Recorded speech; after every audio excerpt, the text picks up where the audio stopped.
Hi friends, welcome to my channel. இன்றைக்கி நம்ம சேனலில் பீஃப் கிரேவி எப்படி பண்ணலான்னு பார்க்கலாம். இந்த gravy idli, dosa, chapati, plain rice எல்லாம் கூட சாப்பிட ரொம்ப டேஸ்டியாக இருக்கும். அந்த கிரேவி எப்படி பண்ணலான்னு பார்க்கலாம் வாங்க.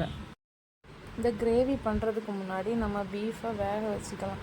அதுக்காக நான் இன்றைக்கி 3/4 கிலோ பீஃப் எடுத்து உப்பு மஞ்சத்தூள் போட்டு நல்லா வாஷ் பண்ணி சின்ன சின்ன பீசஸாக கட் பண்ணி எடுத்து வச்சுருக்கேன். அதை ஒரு குக்கரில் ஆட் பண்ணிவிட்டு ஒரு மீடியம் சைஸ் தக்காளி ஆட் பண்ணிக்கோங்க. ஒரு 1/4 டீஸ்பூன் மஞ்சள் தூள் ஆட் பண்ணிக்கோங்க. பீஃப் வேகிற அளவுக்கு மட்டும் கொஞ்சமாக கல் உப்பு ஆட் பண்ணிக்கோங்க. நம்ம அப்புறமா கிரேவி பண்ணும்போது அதுலேயும் உப்பு ஆட் பண்ணுவோம். 1 டேபிள் ஸ்பூன் இஞ்சி பூண்டு பேஸ்ட் ஆட் பண்ணிக்கோங்க. இப்போ பீஃப் வேகிற அளவுக்கு கொஞ்சமாக தண்ணி ஆட் பண்ணிக்கோங்க. கொஞ்சமாக தண்ணி ஆட் பண்ணால் போதும். பீஃப் ஆல்ரெடி கொஞ்சம் தண்ணி விட்டு தான் வேகும். இப்போ நல்லா மிக்ஸ் பண்ணிக்கோங்க. மிக்ஸ் பண்ண அப்புறமா ஃப்ரெஷ்ஷான கருவேப்பிலை கொஞ்சம் ஆட் பண்ணி ஸ்டவ் ஆன் பண்ணிக்கோங்க. ஸ்டவ் ஆன் பண்ணி மீடியம் ஃப்ளேமில் வச்சு 5 விசில் வச்சு எடுத்துக்கோங்க. அப்போ தான் பீஃப் ரொம்ப சாஃப்டாக வெந்து நமக்கு கிடைக்கும்.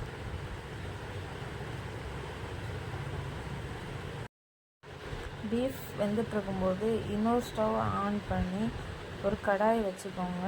அதில் 3 டேபிள் ஸ்பூன் ஆயில் ஆட் பண்ணிக்கோங்க.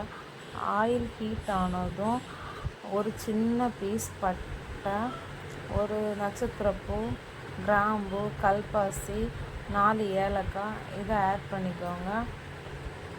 ஸ்பைசஸ் எல்லாம் கொஞ்சம் பொரிஞ்சு வந்ததும் 2 மீடியம் சைஸ் வெங்காயம் ஆட் பண்ணிக்கோங்க. பெருசாக இருந்தால் 1 வெங்காயம் ஆட் பண்ணால் போதும். அது கூடவே 2 பச்சை மிளகா கீரி ஆட் பண்ணிக்கோங்க. அது கூட ரம்பா இலையை சின்ன சின்ன பீசஸாக கட் பண்ணி ஆட் பண்ணிக்கோங்க.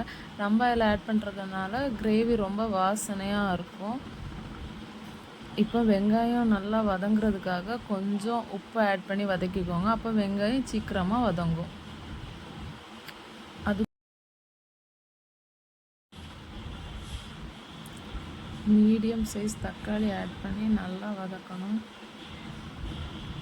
தக்காளியும் வெங்காயமும் நல்லா மிக்ஸ் ஆகி வதங்குறதுக்காக ஒரு லிட் போட்டு க்ளோஸ் பண்ணி 2 நிமிஷம் வேக வச்சுக்கணும். அப்புறமா 1 டேபிள் ஸ்பூன் இஞ்சி பூண்டு பேஸ்ட் ஆட் பண்ணிக்கோங்க. அப்புறம் நம்ம ஏற்கனவே வேக வச்சு வச்சுருந்த பீஃப் மட்டும் ஆட் பண்ணிக்கோங்க. தண்ணி இப்போதைக்கு ஆட் பண்ண வேண்டாம். இப்போ பீஃபை மட்டும் ஆட் பண்ணி வெங்காயம் தக்காளி கூட நல்லா வதக்கிக்கோங்க.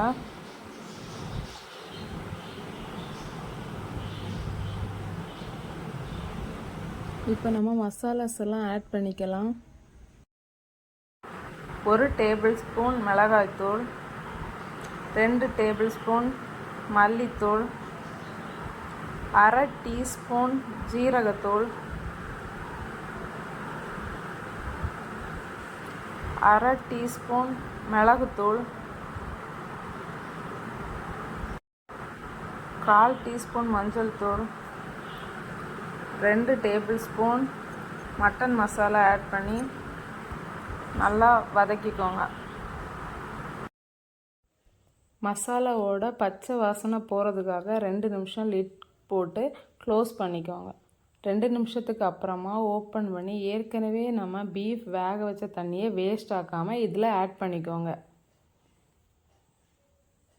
ஆட் பண்ணி நல்லா மிக்ஸ் பண்ணிவிட்டு 5 நிமிஷம் இதை கொதிக்க வச்சுக்கோங்க. மீடியம் ஃப்ளேமில் வச்சு கொதிக்க வச்சுக்கோங்க. 5 நிமிஷத்துக்கு அப்புறமா லிட் போட்டு க்ளோஸ் பண்ணிக்கோங்க. 5 நிமிஷத்துக்கு அப்புறமா ஓப்பன் பண்ணும்போது எண்ணெய் பிரிஞ்சு வந்திருக்கும். அதில் ஃப்ரெஷ்ஷான கருவேப்பிலை, மல்லி இலை போட்டு ஸ்டவ்வை ஆஃப் பண்ணிக்கோங்க.